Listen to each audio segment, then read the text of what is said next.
I'm going to read this over again here because I got my boy Philly.500 in the background. And I'm going to read it for him off of D Gun's Twitter. And I cannot wait until I see his face when I read this. Derek Gunn. According to sources, Jalen's big contract pulled in numerous directions on and off the field, put him under a lot of pressure he didn't handle well. When Big Dom got suspended, controls Sirianni, emotions on the sideline. Big Dom was there to babysit Sirianni. In his absence, Nick gets in numerous arguments with players and coaches during the game. Let's bring in Philly.500. Big Sills, what's happening? You know I bring you in here when we got some news here, brother. Yeah. Well, all I could say is if the Eagles are taking applications for Nick Kotite's babysitter, I want to apply. I would gladly take that job. We now know why the Eagles collapsed. Their coach lost the babysitter. Obviously, that's what happened. I mean, it happened in the 49ers game. He never was the same. He lost his babysitter.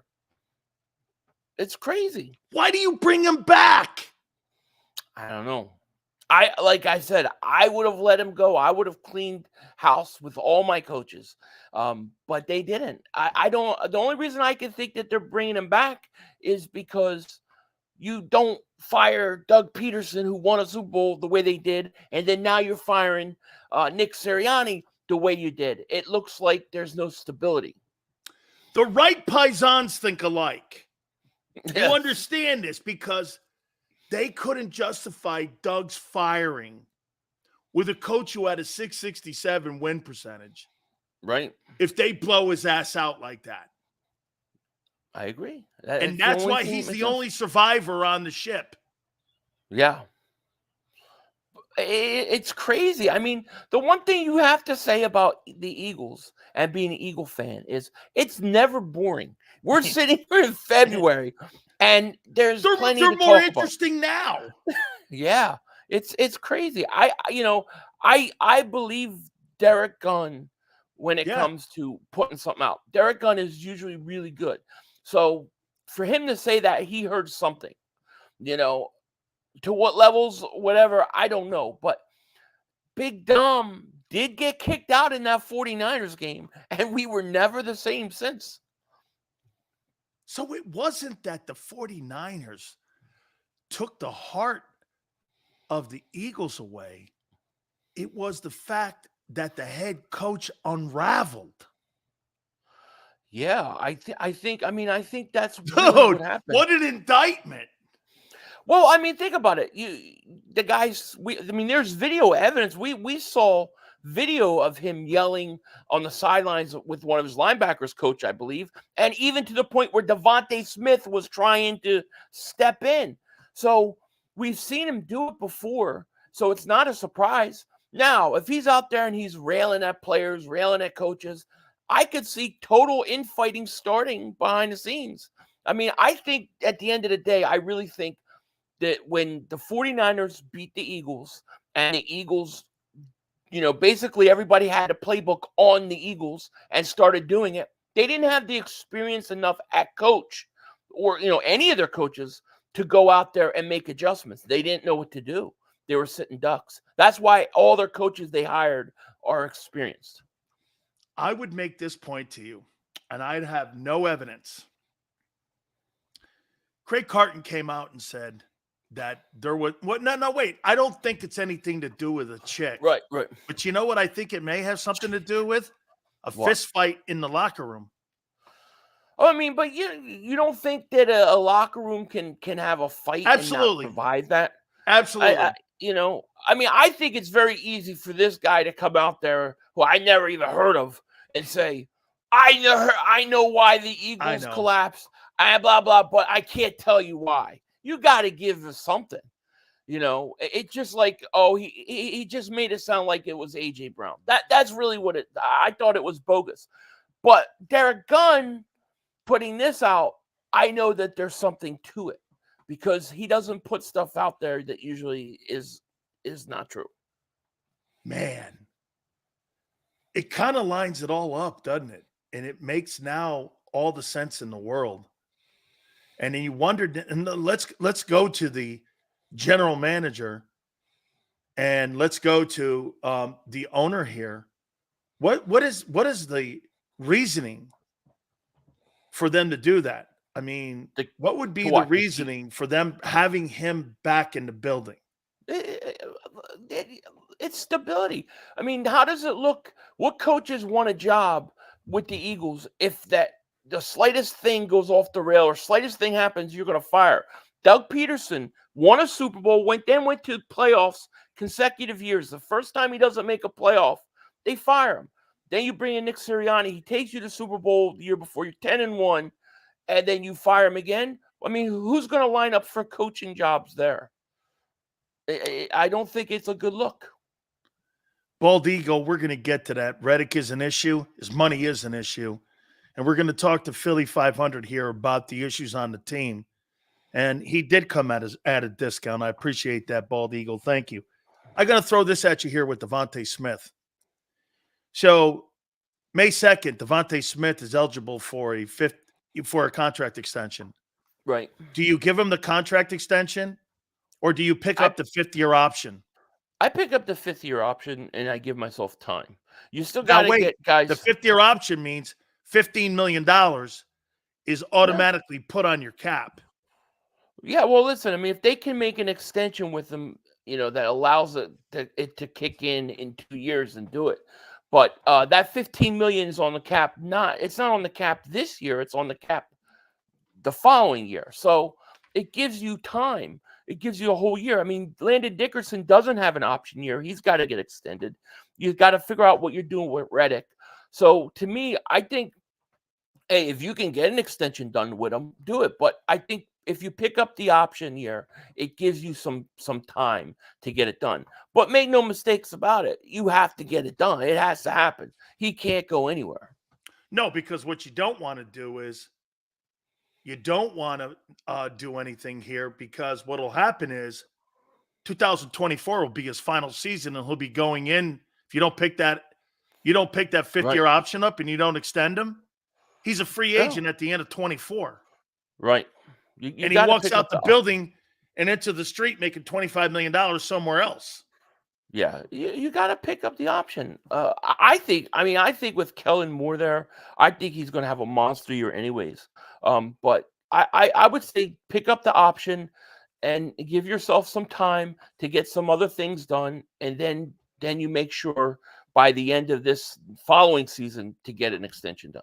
Let me show you how critical this is here, this kind of stuff. Here's a great example. Saquon Barkley. So they're not going to tag Barkley, which means this. Why didn't you trade him last year?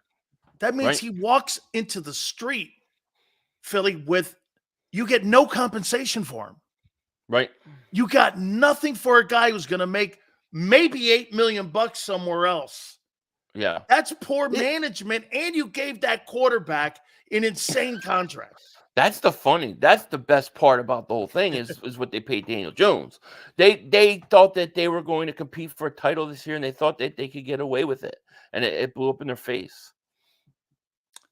I want to ask you guys here, and I wrote this down. This is what can help get the Eagles to around $36 million in cap space. There's 4 things you can do: restructure extensions, cut pre-June 1, and cut post-June 1. Let me go over a couple of these guys. Do you restructure Hassan Reddick's deal, or do you give him an extension? I give him an extension. I believe extension frees up like $11 million. You don't cut him. No, I'm not cutting him, and I'm not. I don't see the point in trading him because you're not going to get the value for him. To me, I think you have to extend him. Now, you have to do it. He has to be able to come down in price. He's not getting $25 million. There's no way Howie Roseman. The one thing Howie Roseman's very good with is money and calculating money. And he knows that by telling Reddick to go on the open market and seek your best offer. He knows that he's not going. He already knows Reddick's not getting what he wants to get, which is why he's letting him do it. I think it's all for negotiation purposes. I say give him an extension if you can, 2 or 3 years. That's what I would try to do. Otherwise, I just pay him and play it out and see you later. But I'm not giving I that can't guy get rid of him. $20 million. No, I think 17, 18 million, somewhere around there is where he'll come in. But I think Howie's not going to say, go ahead. First of all, the Eagles usually pay pass rushers. They value pass rushers. So to me, they know Reddick can't get what he wants on the open market. That's why they're telling him, yeah, go ahead and do it. Because once he finds out, he can't blame that the Eagles lowballed him or anything like that. So I think Howie is 2 or 3 steps ahead of this. Would you be insulted if you were Reddick that you were told and your agent were told, hey, look, we really like you, but if there's a better opportunity for you, you can go and look for a better opportunity, especially a guy who's delivered to you over 30 sacks. I mean, in 2 years. Would you be insulted by that? I'm not insulted by anything. So no, I don't know. I mean, maybe it seems insulting, but I also think that's why Howie's telling him go see what you can get, because he's going to find out very quickly. I believe nobody's giving you $25 million, and then at that point, it's a lot easier to work out a contract. Listen, Howie knows what he's doing. He already knows what these guys are worth in terms of market value. That's the one thing he's really good at. Kevin Byard, are you restructuring? See ya. Extension? Cut pre-June 1 or cut post-June 1? You save more money pre-June 1. You could save about $1 million more. I cut him pre-June 1. I take the $13 million, and have the money right now. That'll be right now to your caps. I think you got to cut them. I guess they can restructure them and save $9 million. I think that's what it was. I would cut them. I would cut them. If you cut them, you save 13. Yeah, I would cut them. I'd cut them right away. And there's your Reddick money. Yeah, that's true. But he's older. I think we got to get younger at the position. I think there are options out there for us as safety through the draft and free agency that will be better. Avonte Maddox, restructure, extension, cut him pre-June 1 or cut him post-June 1? I'm going to restructure him. I'm going to look to restructure him, because the one thing with the Eagles, we've had bad secondary So you want to play. give him another shot even though he's injury prone? If I could restructure, I'll do it, because I got Isaiah Rodgers. And if I could have, the way I see it, your secondary was so bad last year. You need all the depth you can get. If he's already under contract and you can restructure and save some money, I would do it, because you don't know. I think this Isaiah Rodgers is going to be a player. I think he's going to be good. And I like some of the young guys I have. But if I can restructure him, I will. If I can't restructure him, I let him go. Post June 1st. Jordan Mailata, restructure or extend? What do you do with him? And by the way, before you answer, rated as the 3rd best left OT. If you put him in the open market, he's probably a $25 million a year offensive left tackle, which is probably your highest value outside of your quarterback of any player on your team. And the way he graded and how young he is and the position itself. Yeah. What do you do with him? I think you have to extend him. A left tackle, I think you extend him. My goal is really, I want to get that left side of the line. I want it set for years to come. So I'm gonna try to extend him if I can. Josh Sweat, restructure, extend, or cut post June 1? Restructure. I'll try to restructure him. I like Josh Sweat. I think he's a good player. But he's got a $21.1 million street value if he went on the open market. I restructure him. I restructure. He's part of your future, right? I think so. Yeah. I mean, I'm not looking to get rid of him, but I would restructure right now. I also think that, he needs to go out and have a rebound year. I thought him as well as a lot of those guys on the line really had off years. So I'll restructure. Dallas Goedert, I'm not high on him anymore. I used to really love the No. player, Uh-huh. but he's just injured too much, and I can't rely on building an offensive football attack around a guy. I mean, Jalen Hurts had an 8 quarterback rating in the middle of the field in 23. And I think that had a lot to do with them not utilizing him well and him not being out there. So do you restructure or extend Dallas Goedert? I'm gonna take a different approach. I'm gonna extend Goddard. I still believe Goddard could be a top 5 tight end. I believe a lot of the injury problems are real because it's like every year. But I think in terms of the amount of what they used him and how much they used him, I think it wasn't him. I think it was the offense and the way they designed plays. You didn't see them throw over the middle to pretty much anybody, let alone him. When they go to Devontae Smith over the middle, touchdown. A.J. Brown over the middle, touchdown. But they never went over the middle to anybody. So I think that under Kellen Moore, I think Dallas Goedert is going to have a good year, a great year. Let me ask you a couple more questions now when it comes to free agency and the draft and it comes to Howie. What do you think Howie's stronger at? Veteran free or the draft? Veteran free agency. It's not even close. No. His draft record has been not really good. I mean, it's gotten a little bit better since he started just drafting everybody from Alabama or Georgia. but I mean, that's playing it safe. But I think overall, I don't think he's been strong in the draft. A little bit better in free agency. He's had some really good years. Going in 2017, I thought going into last year, not this past year, but the year we went to Super Bowl. I mean, he's had some good years with free agency, but he knows the market. He already knows what these guys are worth, and he's really good at that. So free agency. Veteran cornerback, veteran safety, veteran linebacker. Where do you think you should spend the majority of your resources on? I honestly think you need another pass rusher. I think you need another pass Edge. rusher. I do. I think you're losing Brandon Graham, right, at some point. We don't know what you got with Nolan Smith. If Nolan Smith had a great year, I would feel much better. But I still think that this defense, their bread and butter is to get to the quarterback.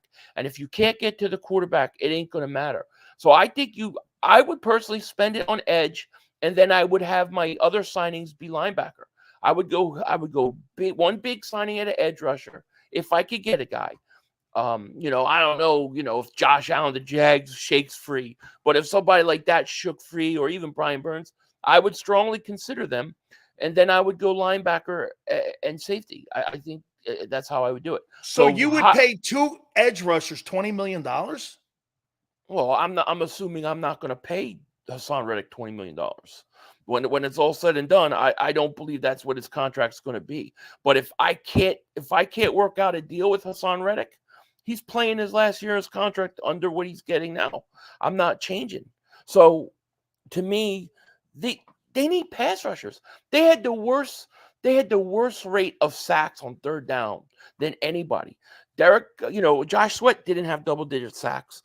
Brandon Graham was really non-existent. I mean, who else is going to rush the passer besides Hassan Reddick? You need somebody. And I think that whether you keep Reddick or not, you need somebody else down the road. So I would try to upgrade my defensive line. I would then spend middle tier signings with like linebacker and safety, and then I would draft in my second round. I would draft linebackers. I would draft 2. Boy, you know what? I hadn't thought of being a dick to Reddick and just say, hey, we're playing out your last contract. And to me, and he's in a position where, guess what, too? He's got to play. Right. If he wants to go out there and get another deal in the open market. And you know what, too? Philly, think about it. And I like your thinking here on it, because he's been cut twice. Right. It's not like this guy was traded. He was cut.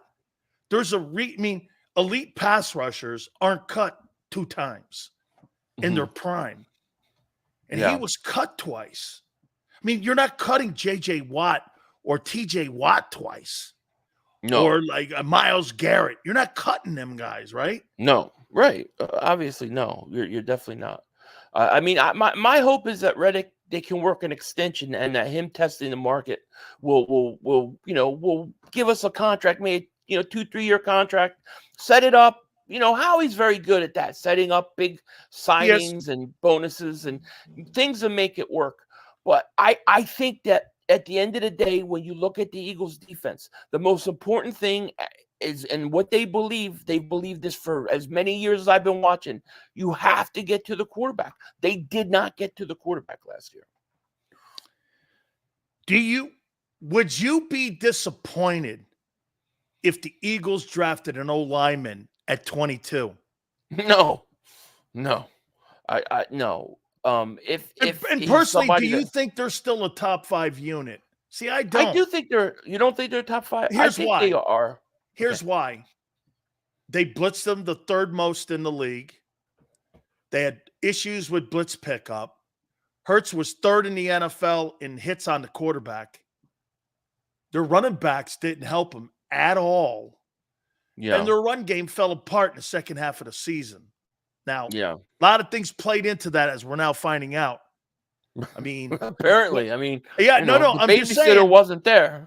There's a lot. There seems to be the numbers. Yeah. Kind of went the other way for him. Right. So you think you'd be okay with an O-lineman in that pick? If I'm, when it comes to the first round, I'm very get the best player available and focus on that. And if you have a guy, let's say it's a guard and he's the best guard in the draft, and he's, which is very deep in O-lineman.